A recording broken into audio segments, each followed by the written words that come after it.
Hello दोस्तों, नमस्कार। एक बार फिर से मेरे यूट्यूब चैनल पर आपका स्वागत है। आशा करता हूं कि आप सब लोग बढ़िया होंगे।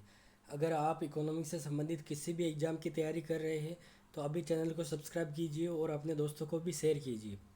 मेरी क्लासेस आपके लिए बहुत ही हेल्पफुल होगी क्योंकि आपको कंसेप्ट समझाने के साथ साथ मैं प्रीवियस ईयर क्वेश्चन भी सॉल्व कराऊंगा और ये बताऊंगा कि एग्ज़ाम में क्वेश्चन किस तरह से बनते हैं। हम यूजीसी नेट या कोई भी कॉलेज लेक्चरर पीजीटी एग्ज़ाम हो उससे में आए हुए प्रीवियस ईयर क्वेश्चन भी हम सॉल्व करते जाएंगे साथ में। अगर आपको किसी टॉपिक को समझने में प्रॉब्लम होती हो तो आप कमेंट बॉक्स में लिख सकते हैं। उस टॉपिक पर मैं आपके लिए क्लास लेकर आऊँगा। तो हम ज़्यादा टाइम वेस्ट नहीं करते हुए सीधे अपने टॉपिक पर चलते हैं। आज का हमारा टॉपिक क्या है? मोनोपोली। मोनोपोली यानी एकाधिकार। मोनोपोली को क्या बोलते हैं हिंदी में? एकाधिकार। अब देखिए, सबसे पहले हम मोनोपोली का अर्थ समझ लेते हैं। मोनो और पोली। मोनोपोली दो शब्दों से मिलकर बना है। एक क्या है? मोनो, और दूसरा क्या है? पोली। मोनो का अर्थ क्या होता है? एक। और पोली का अर्थ क्या है? विक्रेता, यानी एक विक्रेता। तो मोनोपोली यानी एकाधिकार का क्या मतलब हुआ? ऐसा बाजार जिसमें केवल एक ही विक्रेता हो। क्या है? ऐसा बाजार जिसमें केवल एक ही विक्रेता हो, उस बाजार को क्या कहते हैं? उस बाजार को मोनोपोली कहते हैं। यानी बाजार में एक विक्रेता होता है और खरीदने वाले क्या होते हैं? बहुत सारे, बहुत सारे क्रेता। यानी बेचने वाला एक और खरीदने वाले बहुत सारे लोग होते हैं। उस बाजार को क्या बोलते हैं? उस बाजार को बोलते हैं मोनोपोली। और अब देखिए, मोनोपोली में क्या होता है? केवल विक्रेता कितने होते हैं? एक ही होती है, यानी एक ही फैक्ट्री होती है। तो वो जो फैक्ट्री होती है उसी को क्या कहेंगे हम? उद्योग। जो फैक्ट्री होती है उसी को क्या कहेंगे हम? उद्योग। यानी मोनोपोली मार्केट यानी एकाधिकार में क्या होता है कि जो फर्म होती है वही उद्योग होती है। फर्म और उद्योग एक ही होता है। अब देखिए, एकाधिकार। मोनोपोली क्या है? मोनो का अर्थ है एक, और पोली का अर्थ क्या है? पोली का अर्थ है विक्रेता। इस प्रकार एकाधिकार बाजार की स्थिति को संदर्भित करता है जिसमें किसी विशेष उत्पाद का केवल एक विक्रेता हो। यानी जो वस्तु है उसका केवल एक ही विक्रेता होता है। इसका मतलब ये है कि फर्म में स्वयं उद्योग होती है। यानी इसमें जो एक फर्म होती है वही क्या होती है? उद्योग होती है, क्योंकि और कोई फर्म नहीं होती है। फर्म के उत्पाद का कोई नज़दीक विकल्प नहीं होता। यानी फर्म जो वस्तु बेचती है उसका कोई निकट प्रतिस्थापन वस्तु भी नहीं होती। यानी कि जो उस वस्तु को, जिस किसी व्यक्ति को उस वस्तु की आवश्यकता होगी तो उसे वो वस्तु ही खरीदनी पड़ेगी, उसके पास कोई दूसरा विकल्प नहीं होगा। अब देखिए, एकाधिकार की अलग अलग अर्थशास्त्रियों ने जो परिभाषाएं दी है वो देख लेते हैं। लर्नर ने क्या परिभाषा दी है? एकाधिकार से आशय उस विक्रेता से है जिसकी वस्तु की मांग वक्र गिरता हुआ हो। लर्नर ने क्या परिभाषा दी? एकाधिकार का क्या मतलब है लर्नर के अनुसार? तो देखिए, लर्नर के अनुसार एकाधिकार क्या है?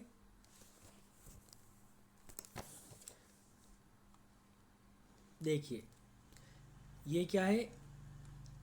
ए आर वक्र और ये एम आर वक्र, यानी सीमांत आय और ये औसत आय वक्र। जो औसत आय वक्र है उसी को क्या बोलते हैं? मांग वक्र बोलते हैं। मांग वक्र। जो एकाधिकार की स्थिति है उसमें मांग वक्र क्या है? नीचे की ओर गिरता हुआ होता है। यानी देखिए, लर्नर के अनुसार एकाधिकार से आशय उस विक्रेता से जिसकी वस्तु का मांग वक्र क्या होता है? गिरता हुआ। यानी मांग वक्र क्या होता है? नीचे की ओर डाल गिरता हुआ होता है। यानी ए आर वक्र का डाल क्या होता है? ऋणात्मक होता है। अब देखिए, चेम्बरलिन के अनुसार क्या है? एक अधिकार उसे समझना चाहिए जो किसी वस्तु की पूर्ति पर नियंत्रण रखता है। एक अधिकार उसे समझना चाहिए जो किसी वस्तु की पूर्ति पर पूर्ण नियंत्रण रखता है। यानी कि एक विक्रेता है, वो वस्तु की पूर्ति पर पूरा नियंत्रण रखता है, उसके अलावा कोई दूसरा उस वस्तु को नहीं बेच सकता है। अब ट्रिफिन के अनुसार क्या है कि मांग की प्रतिस्थापन लोच का अंश क्या होना चाहिए? शून्य होना चाहिए। ट्रिफिन ने क्या बताया कि मांग की प्रतिस्थापन लोच का अंश क्या होना चाहिए? शून्य होना चाहिए। यानी मांग की तिरछी लोच, क्रॉस इलास्टिसिटी, यानी मांग की तिरछी लोच क्या होती है? वो होती है जीरो, यानी कोई प्रतिस्थापन वस्तु नहीं होती है। अब देखिए, आगे चलते हैं हम। अब देखिए, एकाधिकार में निकट स्थानापन्न के अभाव को मांग की आइडिलोच के शब्द में भी व्यक्त किया जा सकता है। मांग की आइडिलोच क्या होती है वो समझते हैं हम। मांग की आइडिलोच, किसी वस्तु की कीमत, किसी वस्तु की मांग में किसी दूसरी वस्तु की कीमत में परिवर्तन के फलस्वरूप कितना परिवर्तन होता है। मांग की आइडिलोच क्या है? मांग की आइडिलोच इसको क्या कहते हैं कि जैसे एक्स वस्तु है, एक्स वस्तु की कीमत में परिवर्तन से वाई वस्तु की मांग में परिवर्तन होना क्या है? एक्स वस्तु की कीमत में परिवर्तन से वाई वस्तु की मांग में परिवर्तन होना। यहाँ देखिए, कीमत कौन सी वस्तु की परिवर्तित हो रही है? एक्स वस्तु की, लेकिन वाई वस्तु की मांग परिवर्तित हो रही है। यानी एक वस्तु की कीमत में परिवर्तन से दूसरी वस्तु की मांग में जो परिवर्तन होता है उसको क्या बोलते हैं? मांग की आइडिलोच। लेकिन एकाधिकार में क्या होता है? मोनोपोली में क्या होता है कि जैसे वाई वस्तु है, एकाधिकारी कौन सी वस्तु का उत्पादन कर रहा है? वाई वस्तु का। तो उसके लिए कोई एक्स वस्तु नहीं होती है, उसके लिए कोई भी एक्स वस्तु नहीं होती है कि जिसकी कीमत में परिवर्तन से इसकी मांग में कोई बदलाव हो। यानी मांग की तिरछी लोच, आइडिलोच क्या होती है? जीरो होती है। अब देखिए, इस प्रकार एकाधिकार में एकाधिकारी वस्तु की मांग की आइडिलोच क्या होती है? लगभग शून्य या नगण्य होती है, क्योंकि एकाधिकारी वस्तु का स्थानापन्न नहीं होता। यानी जैसे वाई वस्तु का उत्पादन हो रहा है तो उसके लिए कोई भी स्थानापन्न वस्तु एक्स नहीं होगी, यानी एक्स वस्तु बाजार में होगी ही नहीं। अब आगे चलते हैं। अब हम समझते हैं एकाधिकारी बाजार की विशेषताएं। क्या समझते हैं हम एकाधिकारी बाजार की विशेषताएं? तो देखिए, पहली विशेषता क्या है? पहली विशेषता है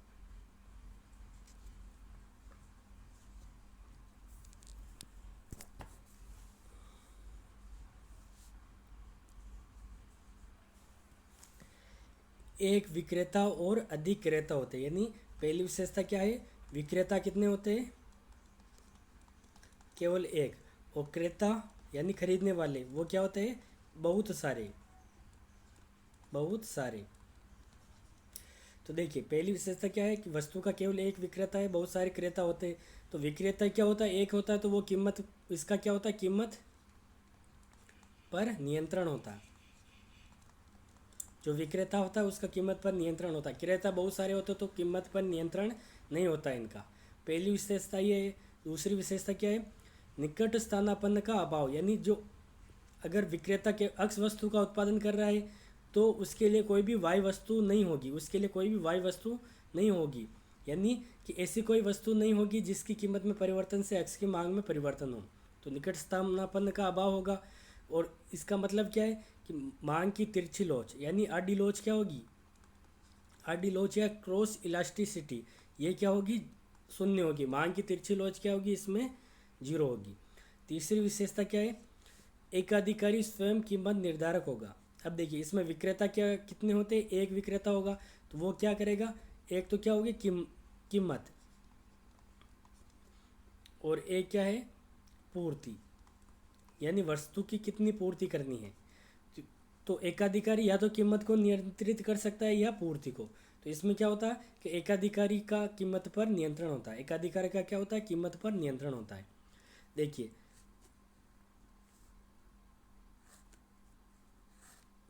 बाजार में अकेला उत्पादक एवं विक्रेता होने के कारण एकाधिकारी अपनी वस्तु की कीमत स्वयं तय करता है। दूसरे शब्दों में एकाधिकारी कीमत और उत्पादन दोनों को निर्धारित कर सकता है, किंतु एकाधिकारी कीमत और उत्पादन दोनों को एक समय में एक साथ निर्धारित नहीं कर सकता। ये ध्यान रखना कि एकाधिकारी कीमत या मात्रा, यानी कितनी मात्रा का उत्पादन करना है या कितनी मात्रा बेचनी है, तो इन दोनों का निर्धारण कर सकता है, लेकिन एक समय में केवल दोनों में से एक का ही निर्धारण कर सकता है।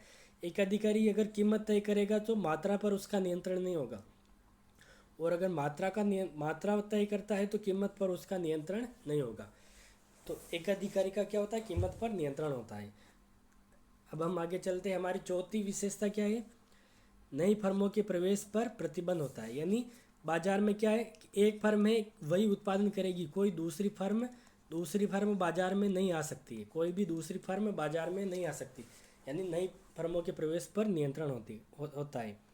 एकाधिकार में नई फर्मों का उत्पादन क्षेत्र में प्रवेश पूर्णतः प्रतिबंधित होता है, क्योंकि उद्योग में नई फर्मों के प्रवेश होने पर बाजार में एकाधिकार की स्थिति समाप्त हो जाएगी। एकाधिकार का कोई प्रतियोगी नहीं होता है। यही कारण है कि एकाधिकारी फर्म ही उद्योग है, उद्योग ही फर्म है। एकाधिकार में क्या, नई फर्मों का प्रवेश नहीं हो सकता है। और अधिकतम लाभ अर्जन, एकाधिकार में क्या होता है, अधिकतम लाभ अर्जन की प्रवृत्ति, यानी एकाधिकारी अधिकतम लाभ प्राप्त करता है। देखिए, एकाधिकारी का उद्देश्य अधिकतम मुद्रा लाभ प्राप्त करना है। बाजार में प्रतियोगिता के अभाव के कारण एकाधिकारी का बाजार पर पूर्ण नियंत्रण रहता है। एकाधिकारी सदैव अपने कुल लाभ को अधिकतम करना चाहता है, प्रति इकाई लाभ को अधिकतम नहीं।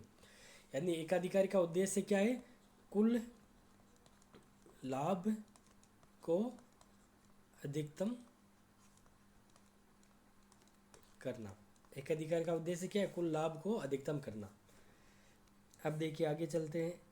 हमारी अगली विशेषता क्या है, मांग वक्र का ऋणात्मक ढाल। एकाधिकार में देखिए, एकाधिकार में मांग वक्र कैसा बनता है, तो देखिए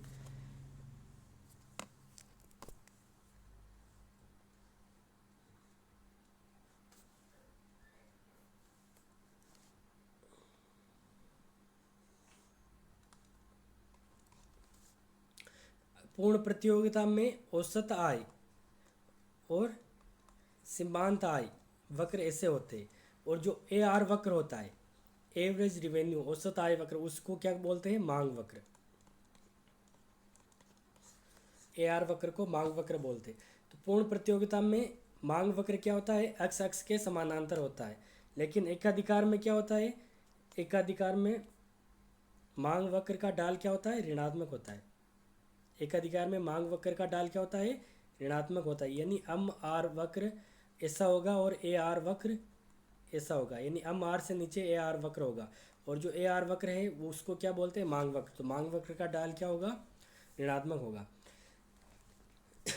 और देखिए, जो औसत आय वक्र है वो सीमांत आय वक्र से नीचे होगा, ये ध्यान रखना।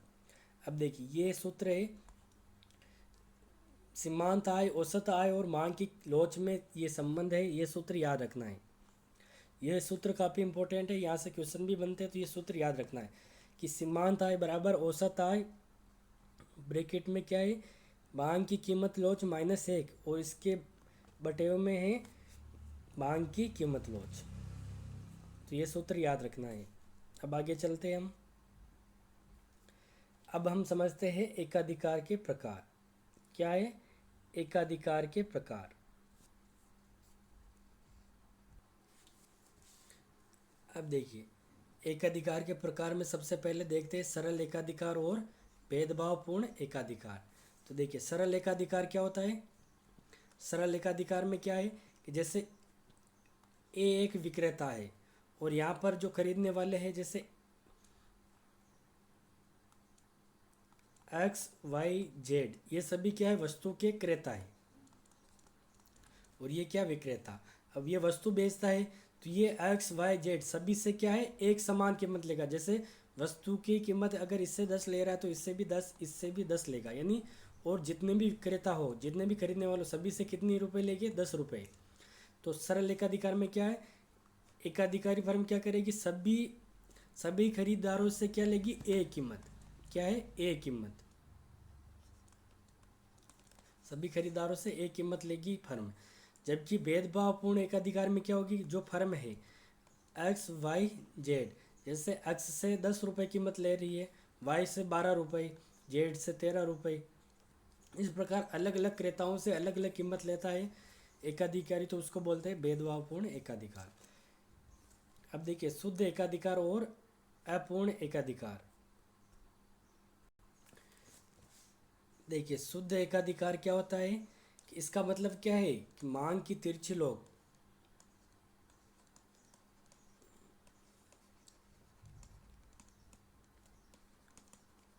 क्रॉस इलास्टिसिटी, यानी मांग की तिरछी लोग क्या होगी, बिल्कुल जीरो। शुद्ध एकाधिकार का मतलब क्या है, मांग की तिरछी लोग जीरो, यानी एकाधिकारी ऐसी वस्तु का उत्पादन करेगा जिसका कोई विकल्प नहीं होगा, दूर दूर तक जिसका कोई भी विकल्प नहीं होगा। एकाधिकार की स्थिति इसमें क्या होती है, एकाधिकारी शक्ति पूर्ण रूप से होती है इसमें। तो इसमें क्या है कि कोई भी निकट स्थानापन्न वस्तु बिल्कुल दूर दूर तक नहीं होती, तो इसको बोलते हैं शुद्ध एकाधिकार। जबकि अपूर्ण एकाधिकार का अर्थ है एकाधिकार की डिग्री क्या होती है, सीमित। एकाधिकार की डिग्री इस मामले में सही से कम है और एक विकल्प की निकटता की उपलब्धता से संबंधित। यानी कि अपूर्ण एकाधिकार में क्या है कि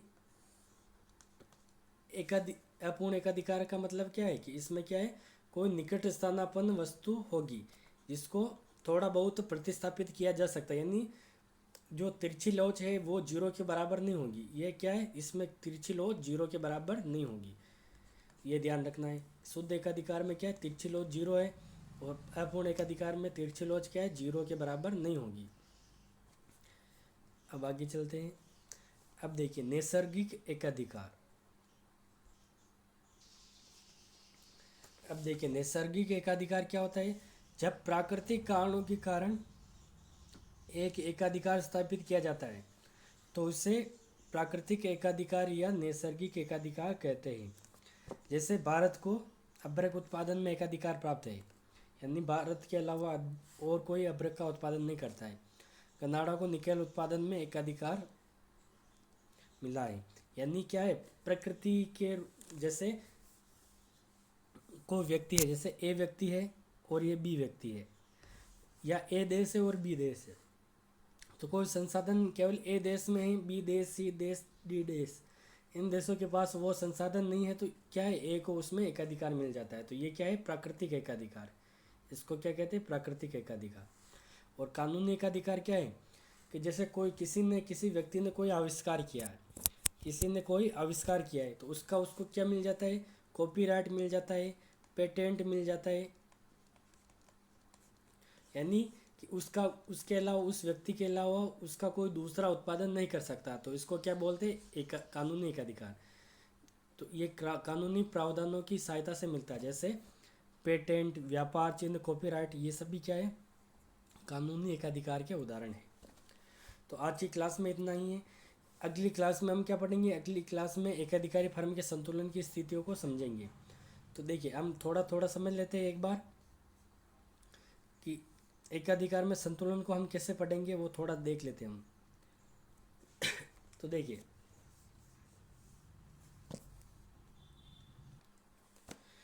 हम थोड़ा पूर्ण प्रतियोगिता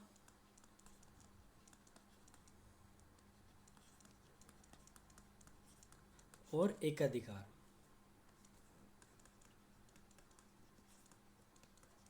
इनमें थोड़ा अंतर देख लेते हैं। पूर्ण प्रतियोगिता में ए आर वक्र और एम आर वक्र क्या होते हैं, समानांतर। ये ए आर वक्र है और ये एम आर वक्र होते हैं, और ये कीमत होती है। और एकाधिकार में क्या होता है,